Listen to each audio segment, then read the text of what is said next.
Hello बच्चों, welcome to acid biology. Last video में हमने पढ़ा था मियोसिस के बारे में। ठीक है, मियोसिस क्या होती है बच्चों, जिसको हमने क्या बोला था, रिडक्शनल डिवीजन। उसमें जो क्रोमोसोम नंबर है वो क्या हो जाता है, सेल का हाफ हो जाता है। ठीक है, हमने बात की थी जो मियोसिस है उसके दो पार्ट्स होते हैं, एक होता है मियोसिस 1 एंड दूसरा होता है हमारे पास मियोसिस 2। आज हम इस वीडियो में मियोसिस 1 के बारे में बात करेंगे। ठीक है, जो मियोसिस 1 होता है बच्चों, उसको हम क्या बोलते हैं, it is known as heterotypic division. ठीक है, इसमें क्या होता है, इसको हम क्या बोलते हैं, इट इज हेट्रोटिपिक डिवीजन। या फिर इसी को हमने क्या बोला था कि एक्चुअल में रिडक्शन कहाँ पे होती है, मियोसिस 1 में। तो इसीलिए इसको हमने और क्या बोल दिया था, रिडक्शनल डिवीजन। ठीक है, जो एक पेरेंट सेल था, जैसे हमने बात की थी, ये मेरे पास एक पेरेंट सेल है जो क्या है 2n। जब यहाँ पे डिवीजन हुई थी तो यहाँ पे जो दो डॉटर सेल्स बन रहे थे उनका क्रोमोसोम नंबर क्या हो गया था, हाफ। तो अगर ये 2n था, इसका हाफ यहाँ पे क्या बन गया, n। इसका हाफ क्या बन गया, n। इसीलिए बच्चों जो मियोसिस 1 थी उसको हमने क्या बोल दिया था, रिडक्शनल डिवीजन। ओवरऑल हम मियोसिस को भी रिडक्शनल डिवीजन बोल रहे हैं, लेकिन अगर उसके हम दोनों पार्ट्स में से बात करें, मियोसिस 1 एंड मियोसिस 2 में से, तो मियोसिस 1 को क्या बोल देते हैं बच्चों, रिडक्शनल डिवीजन।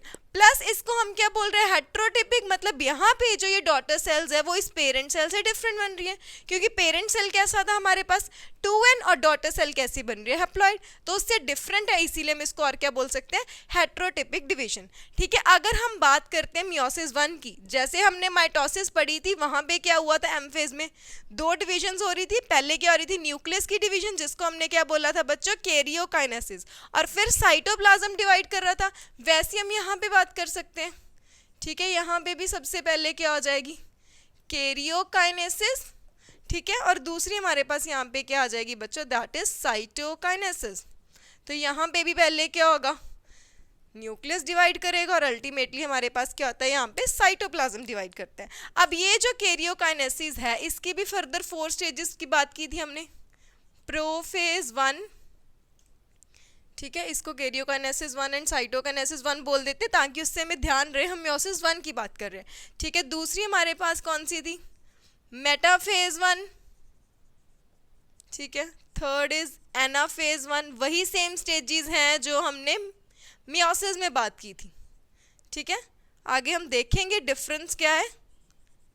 ठीक है, लास्ट आ जाती है बच्चों हमारे पास telophase 1, prophase 1, metaphase 1, anaphase 1 and telophase 1। अब ये जो प्रोफेज 1 है, इसको भी बच्चों हम फर्दर 5 स्टेजेस में डिवाइड करते हैं।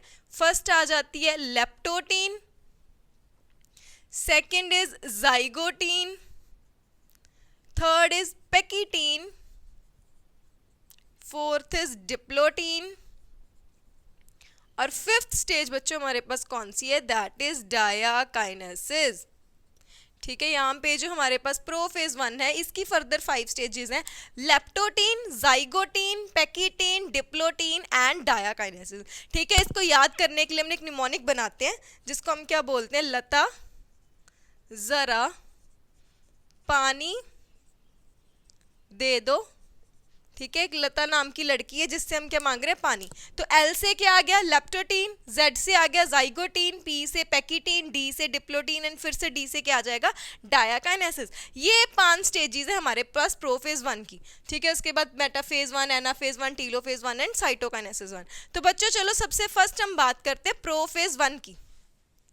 तो अगर हम बात करते हैं प्रोफेज 1 की, प्रोफेज क्या है बच्चों, बहुत ही एक कॉम्प्लेक्स स्टेज और रिलेटिवली बहुत ज़्यादा लंबी स्टेज होती है। माइटोसिस में भी हमने बात की थी, जो प्रोफेज होता है वो काफ़ी लॉन्ग होता है, लेकिन इसमें जो हमें मियोसिस 1 में प्रोफेज देखने को मिलता है वो माइटोसिस से भी लंबा होता है। ठीक है, अगर हम सबसे फर्स्ट स्टेज की बात करते हैं, दैट इज लेप्टोटीन। लेप्टोटीन में क्या होता है बच्चों, हमें ग्रेजुअली क्रोमोसोम्स दिखने शुरू हो जाते हैं अंडर लाइट माइक्रोस्कोप, क्योंकि यहाँ पे क्या जो क्रोमोसोम है उनकी कंडेंसेशन होनी स्टार्ट हो जाएगी। बट यहाँ पे जो कंडेंसेशन है कुछ इंटरवल्स पे होती है, मतलब सारा का सारा क्रोमेटिन थ्रेड कंडेंस नहीं हो रहा, जैसे कुछ थोड़ी सी यहाँ पे होगी, थोड़ी सी यहाँ पे होगी, यहाँ पे होगी, मतलब कुछ कुछ इंटरवल्स पे होती है। उसके कारण ये हमें कैसी दिखती है, it is a beaded stage. ठीक है, बीड्स की तरह दिख रहे हैं ना। ठीक है, जैसे बीड्स लगाते हैं छोटे लड़कियों के नहीं होते, कुछ ऐसे रंग बिरंगे छोटे छोटे बीड्स लगाते हैं, वैसे ही के यहाँ पे जो क्रोमोसोम कंडेंस हो रहा है वो कुछ कुछ इंटरवल्स पे हो रहा है, तो इसीलिए हमें कैसी दिख रही है बच्चों, बीडेड स्टेज। ठीक है, दूसरा इसको हम और क्या बोल देते हैं, it is also known as bouquet stage. ठीक है, बुके तो तुम सबने देखा ही होगा, फ्लावर्स का जो बुके होता है वो कैसा होता है, नीचे से, ठीक है, थोड़ा कॉम्पैक्ट होता है और ऊपर की तरफ ऐसे फैलता है। तो वैसे यहाँ पे क्या, जो क्रोमोसोम्स कंडेंस होते हैं उनका जो एक एंड है यहाँ पे आके न्यूक्लियर मेम्ब्रेन से अटैच हो जाता है, ठीक है, दूसरी तरफ को ऐसे खुल रहे हैं, इसीलिए इसको हम क्या बोल देते हैं, किसकी तरह अपीयरेंस देते हैं, एज अ बुक के स्टेज। ठीक है, एनिमल सेल के अंदर हम इसको क्या बोल देंगे बच्चों, इट इज अ बुक के स्टेज। ठीक है, उसके बाद क्या होता है, लेप्टोटीन से नेक्स्ट स्टेज में हम चलते हैं, दैट इज जाइगोटीन। जाइगोटीन में क्या होता है यहाँ पे, अब ये जो हमारे पास क्रोमोसोम्स थे उनकी पेयरिंग होगी। ठीक है, जैसे हमने बात की थी, जो एक ह्यूमन सेल होता है उसके अंदर 23 पेयर्स ऑफ क्रोमोसोम होते हैं। ठीक है, हम यहाँ पे सिर्फ एक ही पेयर को लेके चले, ये नहीं समझना कि सिर्फ एक ही पेयर क्यों है। ठीक है, अब यहाँ पे मैं 23 पेयर तो ड्रॉ नहीं कर सकती, तो हम सिर्फ समझने के लिए एक पेयर को लेके चले। एक पेयर है तो मान लो ये क्रोमोसोम नंबर 1 का पेयर है। ठीक है, एक क्रोमोसोम बच्चों हमारे पास कहाँ से आता है, फादर से, एक कहाँ से आता है, मदर से। पिछली वीडियो में हमने बात की थी, मियोसिस से क्या होता है, हैप्लॉइड सेल बनता है। ठीक है, N+N, एक स्पर्म है और एक के यहाँ पे एग है। ठीक है, ये दोनों मिलके क्या बनाते हैं, जाइगोट, तभी जाके हम क्या बनते हैं, 2N। तो 2N में जो एक सेट है क्रोमोसोम का वो फादर से आ रहा है, एक सेट है जो क्रोमोसोम का वो, तो ये एक पेरेंट फादर से आ रहा है, एक क्रोमोसोम हमारे पास कहाँ से आ रहा है, मदर से आ रहा है। अब यहाँ पे क्या होता है, जो सेम क्रोमोसोम है, जैसे क्रोमोसोम 1 है, एक फादर से आया एक मदर से आया, जो क्रोमोसोम्स होंगे वो आपस में आके क्या करते हैं, अपने पेयर के साथ यहाँ पे पेयरिंग करनी स्टार्ट कर लेते हैं। इस प्रोसेस को बच्चों हम क्या बोल देते हैं, साइनेप्सिस। ठीक है, इसको ध्यान रखना है, हमेशा क्वेश्चन आ जाता है बहुत बार हमारे पास कि साइनेप्सिस कौन सी स्टेज पे होती है। साइनेप्सिस कौन सी स्टेज पे हो रही है, जाइगोटीन पे। ठीक है, साइनेप्सिस। और ये जो क्रोमोसोम्स हैं, ठीक है, जिनको हम बोल रहे हैं कि एक पेयर है, इसको हम क्या बोलते हैं बच्चों, it is known as homologous chromosomes. ठीक है, इसको हम क्या बोलते हैं, होमोलोगस क्रोमोसोम। होमोलोगस क्रोमोसोम कौन से होंगे, जो एक जैसे हैं, जिनके पास सेम सेट ऑफ जीन्स या फिर अलील्स प्रेजेंट होते हैं।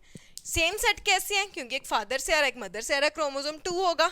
ठीक है, एक फादर से आया एक मदर से आया, उसके पास भी क्या same set of genes and alleles होंगे, तो उनको हम क्या बोल देते हैं बच्चों, होमोलोगस क्रोमोसोम। तो यहाँ पे साइनेप्सिस क्यों हो रही है, क्योंकि ये दो क्रोमोसोम्स के बीच में क्या है, यहाँ पे साइनेप्टोनिमल कॉम्प्लेक्स बनता है। ठीक है, यहाँ पे क्या होता है बच्चों, साइनेप्टोनिमल कॉम्प्लेक्स बनता है। ठीक है, अब ये जो दो क्रोमोसोम्स हैं, इस स्टेज को हम क्या बोलते हैं, it is known as bivalent stage. ठीक है, इसको हम क्या बोलते हैं, बाइवेलेंट, क्योंकि दो क्रोमोसोम्स पेयर होते हैं, बाई मीन्स 2। ठीक है, यहाँ पे क्या हमें बाइवेलेंट अपीयर्स हो रहे हैं। ठीक है, अब यहाँ पे देखो, जैसे ये एक क्रोमोसोम था, ये एक क्रोमोसोम था, ये दोनों यहाँ पे साथ में आके पेयर हुए, लेकिन एस फेज में हम क्या पढ़ते हैं कि वहां पे क्या हुई थी, रेप्लिकेशन हुई थी, क्रोमैटिन थ्रेड की रेप्लिकेशन हुई थी। ठीक है, तो यहाँ पे देखो, इसकी 2 आर्म्स हैं, टेट्राड है ये, 2 आर्म्स इसकी 2 आर्म्स इसकी, इसको हम और क्या बोलते हैं, टेट्राड। ठीक है, बाइवेलेंट हम टर्म किसके लिए यूज कर रहे हैं, क्रोमोसोम, इसको हम टेट्राड भी बोल रहे हैं। ठीक है, जैसे यहाँ पे अगर हम बात करें, ये एक क्रोमोसोम है, उसके पास 2 आर्म्स है, ये एक क्रोमोसोम है, उसके पास 2 आर्म्स है, इन दोनों के बीच में पेयर हुई, क्रोमोसोम 2 थे तो इसलिए हमने इसको क्या बोल दिया, बाइवेलेंट स्टेज। प्लस यहाँ पे क्या 4 आर्म्स है ना, 2 आर्म्स इस क्रोमोसोम की, 2 आर्म्स इस क्रोमोसोम की, इनकी कलेक्टिव पेयरिंग हुई, तो इसीलिए इसको बच्चों हमने क्या बोल दिया, टेट्राड स्टेज। उसके बाद नेक्स्ट स्टेज कौन सी है, पैकिटीन में। अब वहां पे क्या होता है, ये जो टेट्राड था, ये ऐसे था ना, दोनों आर्म्स अभी इकट्ठी हैं, ये तुम लोगों को अलग अलग नहीं दिख रही। नेक्स्ट स्टेज में जब जाएंगे, ये आर्म्स क्या हो जाएंगे, कुछ ऐसे खुल जाएंगी। ठीक है, ये टेट्राड बना कहाँ पे था, हमारे पास फॉर्मेशन कहाँ पे हुई थी, जाइगोटीन में। जब ये नेक्स्ट स्टेज में जाते तब जाके ऐसी खुल जाती है, तब हमें ये क्लियरली अपीयर होती हैं। ठीक है, अगर हमारे पास बच्चों क्वेश्चन आता है कि फॉर्मेशन ऑफ टेट्राड कहाँ पे हुआ, जाइगोटीन में, अगर पूछा जाए अपीयर कहाँ पे हो रही है, मैं देखने को कहाँ पे मिलेंगी, ठीक है, तो वो कहाँ पे बोलते हैं हम, इन पैकिटीन। ठीक है, पैकिटीन में जाके टेट्राड्स अपीयर होंगी। ठीक है, क्योंकि रेप्लिकेशन तो क्रोमैटिन की एस फेज में ही होगी थी, हमें दिखी नहीं थी, वो बात अलग है। यहाँ पे कंडेंस होने स्टार्ट हुए, यहाँ पे थोड़ी प्रॉपर सी शेप आ गई, टेट्राड स्टेज यहाँ पे बनती है। ठीक है, यहाँ पे टेट्राड स्टेज बनी क्योंकि यहाँ पे फुली कंडेंस हो चुकी है, लेकिन उसके बाद क्या यहाँ पे पैकिटीन में जब वो प्रॉपर खुल गए तब हमें क्लियरली विजुअलाइज हुआ कि यहाँ पे क्या टेट्राड स्टेज है। Formation in zygotene and appear कहाँ पे हो रहे टेट्राड स्टेज में हमें, दैट इज इन पैकिटीन। ठीक है, अब हमने बात की थी जो जाइगोटीन स्टेज है वहाँ पे क्या हुआ, होमोलोगस क्रोमोसोम्स की पेयरिंग हुई, जिसको हमने क्या बोलते हैं बच्चों, साइनेप्सिस, क्योंकि दोनों क्रोमोसोम्स के बीच में क्या यहाँ पे साइनेप्टोनिमल कॉम्प्लेक्स डिपॉजिट हुआ। ठीक है, अब यहाँ पे क्या होता है, वो साइनेप्सिस होती क्यों है, पेयरिंग होती क्यों है, क्योंकि इस पैकिटीन स्टेज में एक बहुत ही इंपॉर्टेंट प्रोसेस होता है जिसको हम क्या बोलते हैं, क्रॉसिंग ओवर। ठीक है, इसको ध्यान रखना है। ठीक है, जो क्रॉसिंग ओवर है या फिर उसको हम और क्या बोल देते हैं, रिकॉम्बिनेशन। ठीक है, क्रॉसिंग ओवर या फिर रिकॉम्बिनेशन कहाँ पे होती है बच्चों हमारे पास, इट ऑलवेज अकर्स इन पैकिटीन। तो क्रॉसिंग ओवर का मतलब क्या है यहाँ पे, कि ये जो दो क्रोमेटिड्स हैं, ठीक है, एक क्रोमोसोम है उसकी दो आर्म्स को हम क्या बोलते हैं बच्चों, सिस्टर क्रोमेटिड। ये रेड वाला है, दोनों आर्म्स को सिस्टर क्रोमेटिड बोलेंगे। जो ग्रीन से बनाया क्रोमोसोम, इसके दो आर्म्स को हम क्या बोलेंगे, सिस्टर क्रोमेटिड। तो जो क्रॉसिंग ओवर होती है वो किसके बीच में होती है, नॉन सिस्टर क्रोमेटिड्स के। मतलब यहाँ पे जो रेड एंड ग्रीन है, दो डिफरेंट क्रोमोसोम्स है, उनके बीच में क्रॉसिंग ओवर होती है हमेशा। ठीक है, इसको ध्यान रखना है, क्रॉसिंग ओवर हमेशा किसके बीच में होगी, it always occurs between non sister chromatids. ठीक है, इस पैकिटीन स्टेज में से हमारे पास मैक्सिमम क्वेश्चन आते हैं, तो उसको ध्यान से समझना। ठीक है, यहाँ पे साइनेप्सिस हुई थी, साइनेप्सिस क्यों हुई थी, दो क्रोमोसोम्स पास में क्यों आए थे, ताकि यहाँ पे क्रॉसिंग ओवर हो सके, या फिर जिसको हम क्या बोल रहे हैं, रिकॉम्बिनेशन। वो क्रॉसिंग ओवर होती किसके बीच में, बिटवीन नॉन सिस्टर क्रोमेटिड्स। तो ये जो रेड एंड ग्रीन वाले हैं, दो डिफरेंट क्रोमोसोम्स की आर्म है, उनको हम क्या बोल रहे हैं, नॉन सिस्टर क्रोमेटिड्स। ठीक है, तो उनके बीच में यहाँ पे क्या होगी, क्रॉसिंग ओवर। ठीक है, यहाँ पे ये जो हमने बात की थी कि ये दो पास में आए क्योंकि इनके बीच में क्या हुआ, यहाँ पे साइनेप्टोनिमल कॉम्प्लेक्स बना था। इस साइनेप्टोनिमल कॉम्प्लेक्स के बीच क्या होता है, यहाँ पे कुछ रिकॉम्बिनेशन नोड्यूल्स प्रेजेंट होते हैं। ठीक है, ये जो साइनेप्टोनिमल कॉम्प्लेक्स है इसके पास क्या होता है बच्चों, रिकॉम्बिनेशन नोड्यूल्स प्रेजेंट होते हैं। उस रिकॉम्बिनेशन नोड्यूल्स में एक बहुत ही इंपॉर्टेंट एंजाइम प्रेजेंट होती है जिसका हमने नाम याद रखना अच्छे से, दैट इज रिकॉम्बिनेज। ठीक है, इसका एंजाइम का नाम नहीं हमने भूलना। उस एंजाइम को हम बच्चों क्या बोल रहे हैं, रिकॉम्बिनेज। वो रिकॉम्बिनेज एंजाइम ही रिस्पॉन्सिबल है इस रिकॉम्बिनेशन के लिए। ठीक है, तो क्रॉसिंग ओवर या फिर जो रिकॉम्बिनेशन हो रही है वो किसके कारण हो रही है, रिकॉम्बिनेज एंजाइम के कारण। और वो रिकॉम्बिनेज एंजाइम कहाँ पे प्रेजेंट है, रिकॉम्बिनेशन नोड्यूल में, और वो अल्टीमेटली कहाँ पे प्रेजेंट होता है, हमारे पास साइनेप्टोनिमल कॉम्प्लेक्स में। ठीक है, लेप्टोटीन में थोड़े से क्रोमोसोम विजिबल होने स्टार्ट हुए थे, जाइगोटीन में हमने बोला वहां पे क्या होगी, साइनेप्सिस होगी, उनकी पेयरिंग होगी। पेयरिंग क्यों हुई थी, ताकि वो क्रॉसिंग ओवर कर सके। क्रॉसिंग ओवर होती कहाँ पे एक्चुअली हमारे पास, दैट इज इन पैकिटीन स्टेज। ठीक है, क्रॉसिंग ओवर में होता क्या है कि ये जो रेड वाला क्रोमोसोम है इसका कुछ पार्ट कहाँ पे चला जाएगा, ग्रीन वाले के पास, और ग्रीन वाले का कुछ पार्ट कहाँ पे चला जाएगा, रेड वाले के पास। ठीक है, इसको हम बोलते हैं क्या, क्रॉसिंग ओवर को। ये क्या हो जाता है, it is the exchange of genetic material. ठीक है, जेनेटिक मटेरियल क्या होता है, दैट इज डीएनए। ठीक है, दोनों क्रोमोसोम्स के पास डीएनए होगा ना। ठीक है, रेड वाले के पास अगर मैं ड्रॉ करूं तो इसके अंदर भी क्या है, यहाँ पे डीएनए प्रेजेंट होगा। ये जो है इसके पास भी अपना डीएनए होगा। तो वो जो सेगमेंट चेंज हो रहा है वो क्यों हो रहा है, उसके कारण हो क्या रहा है, जेनेटिक मटेरियल एक्सचेंज होता है। जैसे हम एग्जांपल लेते हैं ह्यूमंस की। ठीक है, हमने बात की ह्यूमंस क्या है, सेक्सुअली रिप्रोड्यूसिंग ऑर्गेनिज्म है। जब एक मेल का स्पर्म और एक एग मीट करते हैं तब जाके जाइगोट बनता है।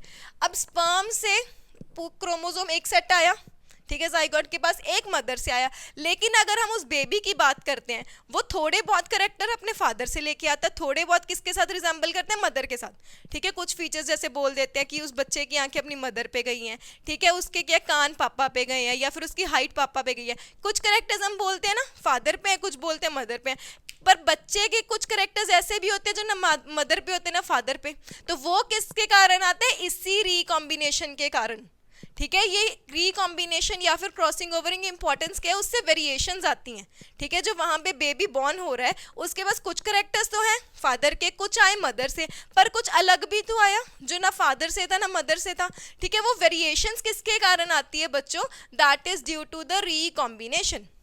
ठीक है, अब नेक्स्ट स्टेज की बात करते हैं, दैट इज डिप्लोटीन। ठीक है, अब डिप्लोटीन में क्या होगा, ये 2 क्रोमोसोम हमने बात की पास आए, पास क्यों आए? ताकि क्रॉसिंग ओवर हो सके। अब इस स्टेज में क्रॉसिंग ओवर होगी तो नेक्स्ट स्टेज में क्या होता है, ये जो क्रोमोसोम्स अब दूर जाना शुरू कर देंगे, ठीक है, इनका काम हो गया। साइनेप्टोनीमल कॉम्प्लेक्स क्यों बना था? ताकि क्रॉसिंग ओवर हो, वो होगी। अब यहाँ पे देखो ये क्रोमोसोम्स क्या है जो बिल्कुल पास में थे पहले, अब यहाँ पे क्या दूर हो रहे हैं। साथ में यहाँ पे क्या होता है, डिसोल्यूशन ऑफ साइनेप्टोनीमल कॉम्प्लेक्स, साइनेप्टोनीमल कॉम्प्लेक्स, ठीक है। तो यहाँ पे क्या हो गया, क्योंकि क्रॉसिंग ओवर हो चुकी है तो ये क्या करते हैं, जो साइनेप्टोनीमल कॉम्प्लेक्स है वो डिसॉल्व होना स्टार्ट हो जाएगा, ठीक है। प्लस एक यहाँ पे जो हमने बात की जब क्रॉसिंग ओवर हो रही थी, ठीक है, 2 आर्म्स ऐसे ओवरलैप कर रही थी, ठीक है, यहाँ से ब्रेक होके इसका कुछ पार्ट इधर जाएगा, इसका कुछ पार्ट इधर आएगा, तो ये जो एक एक्स शेप स्ट्रक्चर बन रहा है बच्चों, इसको हम क्या बोलते हैं, कियाज़मेटा, ठीक है, इसको क्या बोला जाता है, कियाज़मेटा, ठीक है। कियाज़मेटा क्या है बच्चों, एक्स शेप स्ट्रक्चर, ठीक है, this is the x shape structure जो किसके लिए रिस्पॉन्सिबल है, फॉर द क्रॉसिंग ओवर, ठीक है, इसको ध्यान रखना, ठीक है। क्रॉसिंग ओवर होगी, उसका काम हो गया, तो इस स्टेज में, नेक्स्ट स्टेज में डिप्लोटीन में क्या है, ये जो साइनेप्टोनीमल कॉम्प्लेक्स बना था उसका डिसोल्यूशन स्टार्ट हो जाएगा। अल्टीमेटली अगर हम लास्ट स्टेज पे जाते हैं, दैट इज डायाकाइनेसिस, तो जब क्रॉसिंग ओवर हुई वो क्रोमोसोम कुछ ऐसे एक्स शेप स्ट्रक्चर से अटैच थे, अल्टीमेटली क्या होता है वो यहाँ पे एंड पे आना स्टार्ट हो जाएंगी, ठीक है। वो जो एक्स शेप स्ट्रक्चर था वो क्या यहाँ पे स्लाइड होके, क्योंकि अब वो दूर जा रहे हैं ना, साइनेप्टोनीमल कॉम्प्लेक्स टूट गया तो वो एक दूसरे को खींचेंगे, तो यहाँ पे हम क्या बोल देते हैं, स्टेज को डायाकाइनेसिस क्या है, इट इज द टर्मिनलाइजेशन, बिल्कुल एंड पे आ जाते हैं, टर्मिनलाइजेशन ऑफ कियाज़मेटा, ठीक है। यहाँ पे क्या हो जाता है, ये जो एक्स शेप स्ट्रक्चर बना था अभी एक दूसरे से दूर जा रहे हैं, यहाँ पे और क्या हो रहा है, न्यूक्लियर मेम्ब्रेन डिसअपीयर होगी, जो न्यूक्लियोलस था वो डिसअपीयर हो गया, सेंट्रियल्स अपने पोल पे आ गए, ठीक है। स्पिंडल फाइबर की फॉर्मेशन हो रही है, अब ये स्पिंडल फाइबर इनको खींचेंगे ना, ठीक है, ये इस क्रोमोसोम को इधर खींचेगा, ये इस क्रोमोसोम को इधर खींचेगा, तो इसीलिए यहाँ पे क्या होता है, वो जो एक्स शेप स्ट्रक्चर बना था वो भी यहाँ पे क्या यहाँ से स्लाइड होता होता जब उसको खींचा जा रहा है, ठीक है, वो क्या यहाँ पे बिल्कुल एंड पे आ जाएगा, उसी को हम क्या बोल रहे हैं, टर्मिनलाइजेशन, ठीक है। यहाँ पे देखो बिल्कुल टिप पे आ गए, जो यहाँ पे एक्स शेप स्ट्रक्चर ऐसे बना था वो जाता जाता जाता जाता क्या हो रहा है, यहाँ पे बिल्कुल टिप पे आ रहा है, उस वो कहाँ पे देखने को मिल रहा है हमें, डायाकाइनेसिस में, ठीक है। इसको हम बोलते हैं ट्रांजिशन स्टेज, क्योंकि इसके बाद हम कहाँ पे जाएंगे, अब मेटाफेज में। तो जैसे हमने माइटोसिस में देखा था, मेटाफेज में जाने के लिए क्या हो रहा था, न्यूक्लियर मेम्ब्रेन डिसअपीयर होगी, पूरी की पूरी न्यूक्लियोलस डिसअपीयर हो गया, एंडोप्लाज्मिक रेटिकुलम, गोल्जी बॉडी, जो भी ऑर्गेनेल्स थी सब कुछ डिसअपीयर हो गया। हमारे जो क्रोमोसोम्स थे वो अब न्यूक्लियस से कहाँ पे आ गए, साइटोप्लाज्म में, स्पिंडल फाइबर की फॉर्मेशन होगी, ठीक है। तो ये क्या आ जाती है हमारे पास, ट्रांजिशन स्टेज ऑफ मेटाफेज। अब हमारा सेल डायाकाइनेसिस से कहाँ पे जाता है बच्चों, मेटाफेज 1 पे, ठीक है। डायाकाइनेसिस में स्पिंडल फाइबर बन चुके थे, स्पिंडल फाइबर से जो क्रोमोसोम था वो अटैच हो चुका था। अब वो जो क्रोमोसोम्स है वो क्या करते हैं, इक्वेटर पे आके अलाइन होंगे, जैसे हमने माइटोसिस में पढ़ा था बिल्कुल वैसे ही होगा। बट यहाँ पे क्या होता है, यहाँ पे 2 क्रोमोसोम्स, ठीक है, जो एक हमने पेयर की बात की थी होमोलोगस क्रोमोसोम, वो अलग अलग स्पिंडल फाइबर से अटैच हुए थे, इसका हमने ध्यान रखना है। जब माइटोसिस की बात की थी वहां पे क्या हुआ था, एक ही क्रोमोसोम दोनों पोल्स के स्पिंडल फाइबर से अटैच हुआ था। अब नॉर्थ पोल का क्रोमोसोम जो है ऊपर वाली तरफ एक स्पिंडल फाइबर से अटैच है, जो नीचे वाला क्रोमोसोम है वो एक स्पिंडल फाइबर से अटैच है। तो यहाँ पे जो क्रोमोसोम है वो ऐसे 2 प्लेट्स में बनते हैं, ठीक है। तो यहाँ पे बच्चों हम क्या बोल देते हैं, किसकी फॉर्मेशन होती है, डबल मेटाफेजिक प्लेट की, ठीक है। वहां पे क्या था, एक ही सिंगल लाइन में क्या हो रहे थे, सारे के सारे क्रोमोसोम अटैच हो रहे थे, और एक क्रोमोसोम दोनों तरफ के पोल्स के स्पिंडल फाइबर से अटैच हो रहा था। बट यहाँ पे हम क्या ध्यान रखेंगे, यहाँ पे एक प्लेट ये बन गई, एक प्लेट ये बन गई, तो मेटाफेज पे हम क्या बोलते हैं, डबल मेटाफेजिक प्लेट की फॉर्मेशन होती है। उसके बाद एनाफेज 1 में जाते हैं, यहाँ पे हमने पिछली बार भी बात की थी, सेल थोड़ा सा इलोंगेट हो जाता है, किसके कारण, माइक्रोफिलामेंट्स की कंट्रैक्शन के कारण। प्लस यहाँ पे क्या होगा, अभी ये जो स्पिंडल फाइबर है इस क्रोमोसोम को अपनी तरफ पुल कर रहा है, ये इसको नीचे की तरफ पुल कर रहा है, तो ये क्या आ जाएंगे यहाँ पे, अलग अलग हो गए, ये वाला नॉर्थ पोल की तरफ चला गया, ये वाला साउथ पोल की तरफ आ गया। ठीक है, अल्टीमेटली क्या होता है, टीलोफेज 1 में जाते हैं तो इसको हम क्या बोलते हैं, रिवर्स ऑफ प्रोफेज। सब कुछ उल्टा हो जाएगा, प्रोफेज में न्यूक्लियर मेम्ब्रेन डिसअपीयर हुई, दोबारा से आ जाएगी सारी, एंडोप्लाज्मिक रेटिकुलम, गोल्जी बॉडी, सब कुछ बनेगा, न्यूक्लियोलस बन जाएगा। ठीक है, और ये क्या हो गया, अब एक क्रोमोसोम इधर चला गया, एक क्रोमोसोम यहाँ पे चला गया। अल्टीमेटली क्या हो जाएगी बच्चों, साइटोकाइनेसिस, और हमारा जो सेल है, एक सेल से क्या बन जाएंगे, 2 सेल्स बन जाएंगे। अब हमने स्टार्टिंग कैसे की थी, पेरेंट सेल में 2 क्रोमोसोम्स लिए थे, रेड एंड ग्रीन, और वो रेड बिल्कुल पूरा रेड था। ठीक है, वो ग्रीन पूरा ग्रीन था, हमने ऐसे किया था। अब पेरेंट सेल से जो यहाँ पे सेल बना डिफरेंट है। ठीक है, एक तो नंबर कम हो गया, वहां पे 2 क्रोमोसोम बनाए थे, एक एक बनाया है, प्लस यहाँ पे क्रॉसिंग ओवर के कारण वेरिएशन आ गई, इसीलिए हमने इसको क्या बोला था, reductional division, chromosome number half हुआ। और क्या बोला था, हेट्रोटिपिक डिवीजन, क्योंकि पेरेंट से क्रोमोसोम अलग बनते हैं। इसके बाद साइटोकाइनेसिस के बाद सेल हमारा कहाँ पे जाता है बच्चों, मियोसिस 2 में। ठीक है, आज हमने मियोसिस 1 पढ़ी है, नेक्स्ट क्लास में हम क्या पढ़ेंगे, मियोसिस 2। अब यहाँ पे जब मियोसिस 1 से मियोसिस 2 में जाता है, फिर से ये वाले सेल्स डिवाइड होंगे, पर अब क्या होता है, यहाँ पे हमारा जो सेल है इंटरफेज में जाने की बजाय बच्चों कहाँ पे जाएगा, इंटरकाइनेसिस में। ठीक है, ध्यान रखना है, जब मियोसिस 1 स्टार्ट होनी होती है उससे पहले सेल कहाँ पे जाता है, इंटरफेज में। जब वो मियोसिस 2 में जाता है, मियोसिस 1 से मियोसिस 2 में जाता है, तब एक इंटरमीडिएट छोटी सी स्टेज आती है जिसको हम क्या बोलते हैं, इंटरकाइनेसिस। यहाँ पे कोई एस फेज नहीं होएगा, कोई डीएनए रेप्लिकेशन नहीं होगा, कुछ नहीं होगा। क्लियर है? ठीक है, मिलते हैं नेक्स्ट वीडियो में, उसमें हम बात करेंगे मियोसिस 2 के बारे में। Till then keep learning.